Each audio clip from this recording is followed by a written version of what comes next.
Good morning, everyone, and welcome back to the podcast channel. I'm Steve, and this is Talking on the Wild Side, the place where we get guests on and talk to them about their passions for the outdoors, and that could be loads of different subjects. So today we have a young lady who I know very well, and this is Charlie. Good morning, Charlie. Good morning. How are you this morning? Good, yeah, Good. very good. So, what is the main first question we always ask is, what is your passion for the outdoors? Quite a lot of things actually. Mostly camping, wild camping specifically, but uh, campsite camping's good. And hill walking, hill climbing, anything outdoors really. Good. And what does that do? What's the feeling you get from actually doing wild camping and hill walking, just being generally in the outdoors? Relaxation, just peacefulness, and just slowed down, Yeah, there's just calmness. yeah, and for no, I've got loads of questions here, so we'll just keep firing into them. Um, So when you're doing your wild camps, where do you sort of normally go? Where would be your places that you go to? Mostly with you anyway. Beach camps, summit camps as well. Just a Good. bit of everything, really. We better put it out there to all the viewers that this podcast is with Charlie. Charlie's actually my daughter. Okay, so if she says she comes with me, she is my daughter, and we do a bit of camping all over the place. So yeah, it's good to get your perspective of the outdoors and your camping experiences, and just helps everybody else get along that what they like to do and various bits and pieces. So what tent do you use, Charlie? What's your kind of setup that you have? So I've got a Fox 2 by OEX. Yep. It's just a two-man tent, sort of backpacker's tent, so it's easy to carry, lightweight. Um, and yeah, just love it. And what's your rucksack? So I upgraded. I had a 35 litre one before, but I was finding that a bit small. So I've upgraded to a 65 litre, I believe. Just one from Mountain Warehouse, but it's got all the bells and whistles I need. Exactly. That's we don't need to go super extreme. You just Mm, do and get the products and kit that you requires you to do your outdoors. Again, we're mm, probably touching on cost and about a lot of stuff here that it doesn't have to be super expensive to get yeah. into the outdoors, eh? So what do you know what roll mat you've got and other bits of kit, sleeping bag and So I've got a Vango. I think it's like is it Atom or something? I can't remember the name of it, but it's just a Vango sort of blow up um mat. yep. Um, Is it comfy? Yeah, That's the main yeah. thing. I've had it for a few years and it's never caused any problems, so Good. don't need to replace it. Excellent. And bag? It's a Mountain Warehouse one. Yeah, and that's Yeah. do you find that good? Yeah, good. Does the job. Excellent. So, moving with obviously you touched on a couple of brands there. What is a brand that you normally use when you do wild adventures and wild camping? Is there something you prefer, a brand of some sort? Not in particular, but I mean, there's a few brands that I like, sort of Burgess and things, but nothing sort of that I would have in everything. I think different brands have different niche, sort of products and stuff. I don't think there's one specific brand that sort of would rule the roost in a way, you know. Yeah, yeah. So you're talking like you're not focused on one brand. Everything has to be a brand make, which Hmm. again comes back into cost. You feel that you search for equipment and clothing that actually needs and meets your demands or what you actually need. You're Yeah. not just going chasing brands all the time. So Hmm. it's not a, you can get a low market product to do the job you need that needs done. Yeah.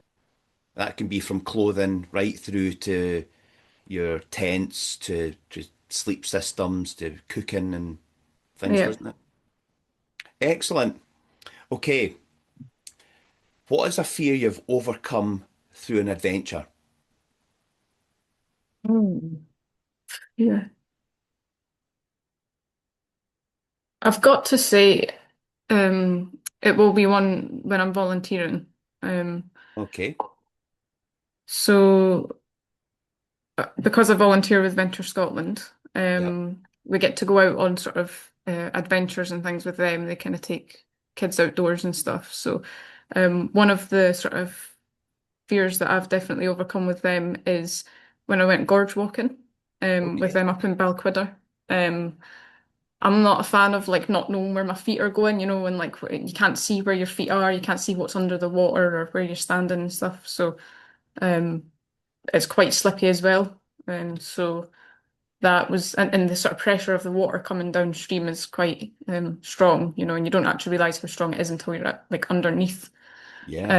So yeah, that was a fear that, but I had to just be brave because you're there with like young, you know, a group of young people, so you've got to kind of be brave for them as well. So Yeah. So they're kind of, do you think they're looking up to you in a way and you're sharing experiences and emotions going through at that point? yeah, I mean, I think everyone's sort of got a fear somewhere, you know, out there, and it's, you know, you're allowed to show that, but you know, just being there for them and you know, helping them because they Yeah. might be scared of it as well. So if they see you're scared of something, then you know, You it's might be a maybe bit not. more apprehensive in doing it. Yeah, yeah, So that's see it. when you're So, doing gorge walking, it's been a very, I think I've done it at school, so that's been a long mhm. time. Um, was there specialist equipment that you were using, or was it just like what was your kit? So Venture Scotland will use like everything, you know, that requires safety sort of measures. So they'll always use helmets, buoyancy aids, um, sort of underwater shoes as well, or boots. I think they use walking boots as well for gorge walking specifically. Yeah, I mean, and obviously they carry all the sort of first aid and all that kind of, you know, stuff that you need. They carry all of that. So. Yeah. So just on that, it sounds like you enjoy it very much, but can you just touch on what Venture Scotland is Yeah, for so people they're a that don't know? Scot yeah, so they're a Scottish-based charity, based in Glasgow and Edinburgh. And they take out children that have got sort of, you know, maybe just like anxieties or maybe just social sort of, you know, problems, sort of socializing, or maybe they've came from a different country and they're just struggling to fit in, or just wanting to make friends. You know, there's a wide range of problems, or sort of, you know, concerns that they have and things. And they just take them out, camping, all sort of outdoor activities, so mountain climbing, abseiling, all that kind of stuff, you know. So they just give them an experience of all that. Fantastic. And how do you get feedback from them? How they feel when they've accomplished things, and how you feel when you do it. So when you've done the gorge walking, how did you feel after never doing it before and being there with everyone else after completing that Yeah. outing? Yeah, it feels good. We always have a brief beforehand, with the group and the sort of leaders and things, and a debrief at the end as well. And it's just to sort of gauge what the maybe people's fears or concerns are at the start and then how they feel after it. And you always find after it, everyone takes part, and at the end of it, you know, they're all relieved that they've done it, excited that they've accomplished something, and just sort of motivated to want to do it again. And a lot of people are really sort of nervous going into it, and then when they come out, they're like, "Oh, I want to do that again." So Yeah, yeah, it's so it's it's just giving them. it's a really good feeling. I think when we do anything like that, it is once you've accomplished it, there is the anxiety and the build up to doing it. But then when you see friends and leaders doing it, the sense of achievement and is huge when you do these sort of things. Eh? Yeah. It's quite rewarding knowing that you've done it, but it's also quite rewarding that the people coming up behind you have also done that and they've been looking at you doing it. So it's another a double achievement for you, isn't it? Yeah, definitely. So we can put a link in the description about Venture Scotland. So if anybody's needs to check out their website or something like that as well, can't we? We can do that. They are on socials and a big website. So they're a charity based organisation. Fantastic. Well done, Charlie. Thanks for that. Um, a question is, just leading on to that then, is if somebody has never camped or done things in the outdoors before, what do you think they're missing out on? And quite a lot. I think, there's Scotland's got so much to offer. From the views, you can get anything really. You can go up a mountain, you can get mountain views, you can go to a beach, you can get beach views. Forests, they offer good views, or the sound of the birds in the forest. There's just so much sounds and sense and vision that you've not seen, until you've done that. So, Yeah. So that sort of goes back to our sort of our other question back then is what do the outdoors bring to you? And that whole sense of calmness and peace and I think you forget about the daily world, I think, if you want to put it that way, that yeah, you can relax and it just takes you into a world when you're walking through a forest, your whole senses and your vision are a lot more highlighted to listen to things that are important. You don't walk through a forest and start worrying about what's for dinner and the yeah, things that are going on elsewhere in the world. You're kind of focused on this area. So it's a great distraction in life to bring a sense of peace in a way, doesn't it? yeah, definitely. Excellent. Just going back to sort of Venture Scotland as well, when you're talking about outdoor activities, there is Scotland's bursting with outdoor education centres and sports recreation places, so they're absolutely dotted everywhere, aren't they?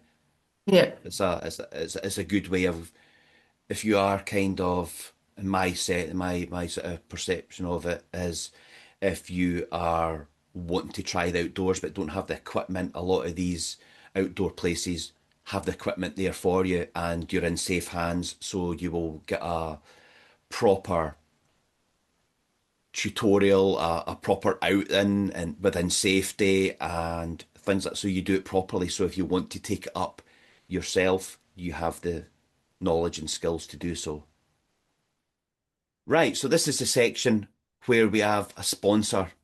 And I'd just like to say thanks very much for Camper on the Wild Side, who is sponsoring this podcast. We will put a link in the description below about all the YouTube and the socials you can follow them on. It's a wild camping around Scotland, showing the areas of and the beauty of Scotland while wild camping on beaches, mountains, forests, just showing what Scotland has to offer. So a big thanks to Camper on the Wild Side for doing that. Links are in the description. Give them a follow and they'll be greatly appreciated. Excellent. Good. So, have you ever used a bothy? And if so, what ones have you used and how was that experience? I've used quite a few actually. I think the first time I used the Bothy was with you, quite a few years ago when we done the West Highland Way, Yep. and I think I can't remember the name of the Bothy. I think that one we stayed in was Doonbyre, which is sort Ah, of the yeah, main yeah, Doonbyre bothy. Yeah, that's one of the main ones yeah, there. yeah. That was the first time I stayed in a Bothy, so I remember that experience. It was Yeah. quite cool. And did you have any worries about staying in a bothy? I think the only worry was because we had the dog. I was a bit worried that maybe if other people were there, it was going to be quite busy, and if they had other dogs and stuff there as well, like if we would sleep okay and stuff. And we were on the West Highland Way, so we were needing a good sleep. Yeah, yeah. So that was probably my only worry. But in terms of safety and comfort and stuff, I don't think it's much different to a tent, really. It's an open door. you're using your roll mat or whatever, and you've even got a fireplace, so that's a luxury. Yeah. So yeah. So the question is, if you could describe a bothy to somebody who's never used one, what is a bothy in your eyes? Cozy, safe space. Yeah, it's Yeah, I don't know. they're kind of dotted around Scotland, and it's just basically an old farm building that's been converted into a shelter, basically, for hill walkers, campers to use in adverse weather. But they become so popular that when you stop in them, you just don't know who's coming through the door to use the safe space as well and stop the night. So you can get a right mixture of characters, and dogs, as you say, because people do take their pets or dogs on these sort of bothy adventures. So the Mountain Bothy Association is the main body for Scotland and probably further afield, I think, who deal with renovating, upkeep, and maintenance of bothies.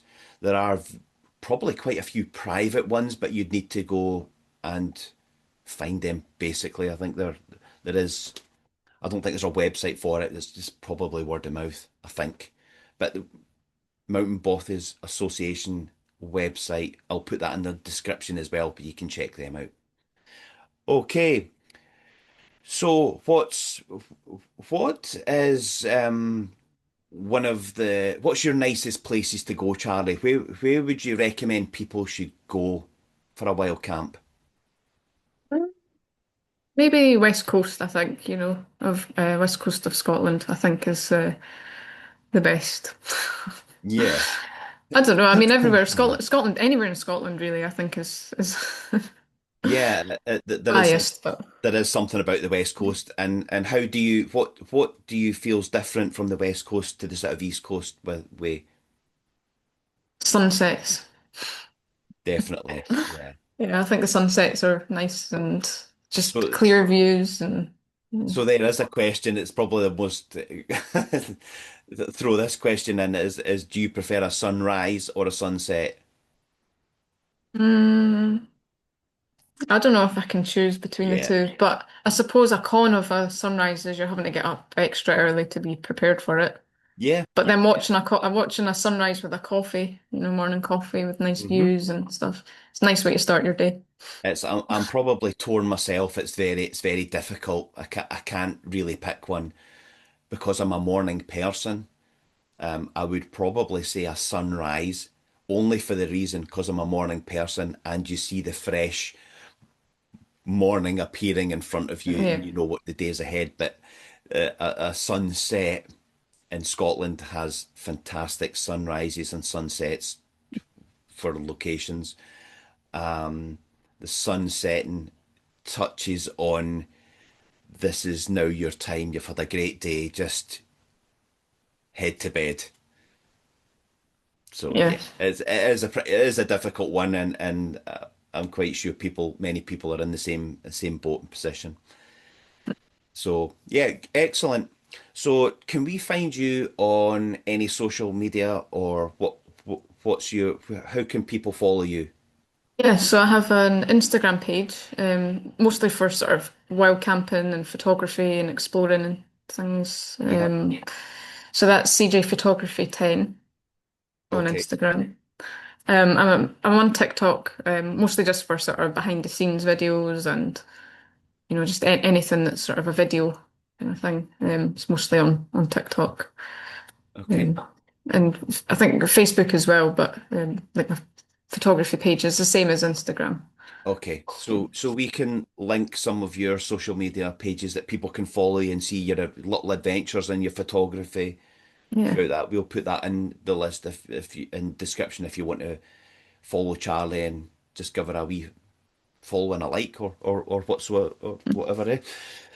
So what would you what's your output on Scotland? Why should people come to Scotland to do wild camping, even though it's probably one of the best places to wild camp because you get the right to roam and Mhm. within reason, and you there's not very many restrictions Yeah. compared to England and places like that. So why I should think people come to Scotland to wild camp?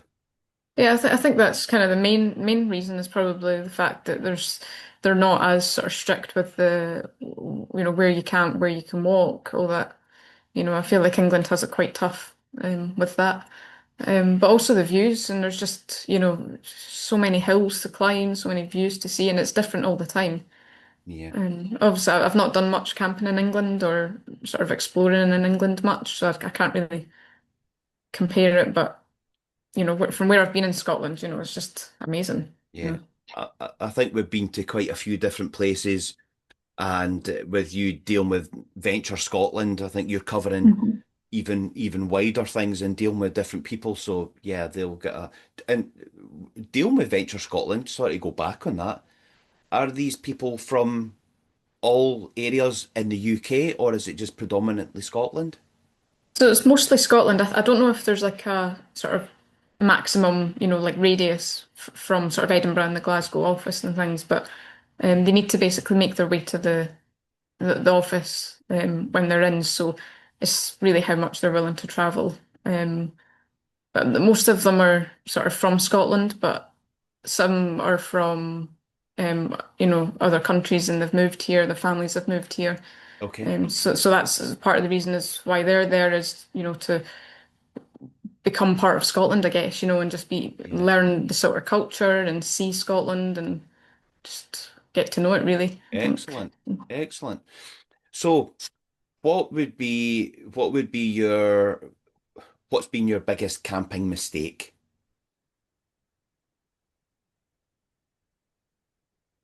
Think of one sort of specific example, but I think being underprepared. I think, whether it be not, you've forgotten something silly like a pen knife or something, pocket knife, or not enough spare socks or something, it's just something silly like that that can cost a sort of quite a lot. It could what you would probably call throw a spanner in the works if you're sort of underprepared. I think we've all hmm been there. We all don't pack, overpack is probably a big one.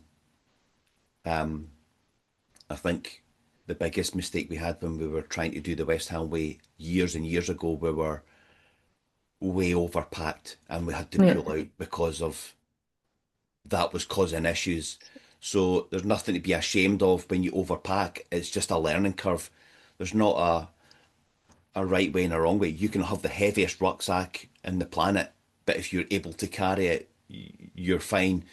Um, but yeah, camping mistakes are probably going to be, for me, overpacked. I think I've packed my rucksack, but I also might need this, and I also might need that, and my extra pen knife and an extra lighter. You know, that's probably something that I do. I probably still do actually. It's always I put something in once I've packed. It's not just like that's it.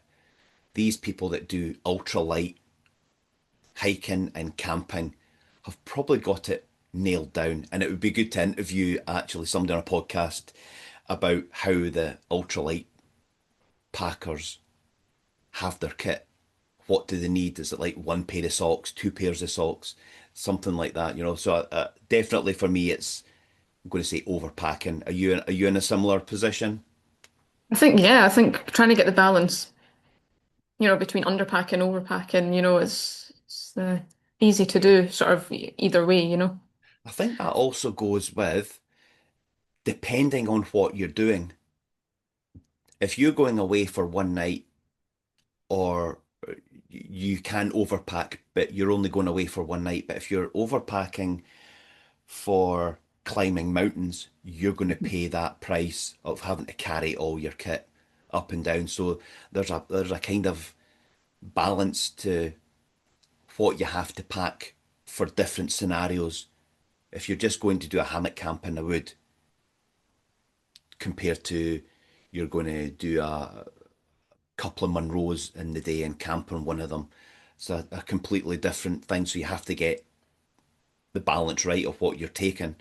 or you're Yeah. going to pay the price for it, Yeah. which probably stops a lot of people from reaching their destination. Is when you're overpacked, you might walk a mile with it, which is fine. But then when you're doing into the 4, 5, 6, up to 10 miles with it, that's when you're ultimately paying the price of Yeah. overpacking your rucksack, which can be pretty dangerous in a way, can't it?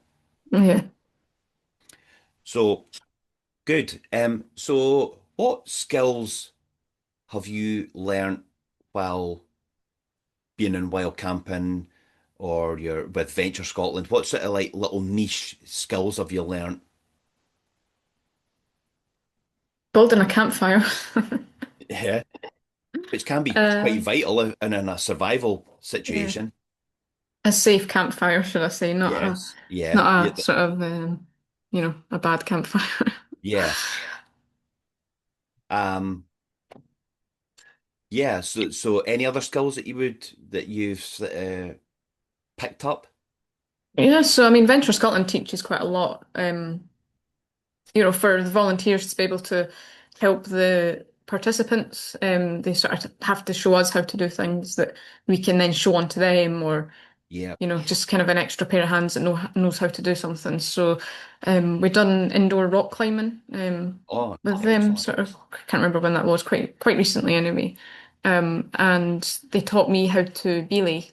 So that's when you're standing at the bottom, and when someone's climbing up, you sort of pull the rope down to keep it tight. So if they fall Okay. off the Yeah. rope, they're not going to fall to the ground. So um, they taught us how to do that. They taught us how to do knots, figure-of-8 knots and things to tie the rope onto the harness and everything. So yeah, that's Excellent. maybe a niche skill that I don't think I would ever learn if it wasn't for Venture Yeah. Not Scotland.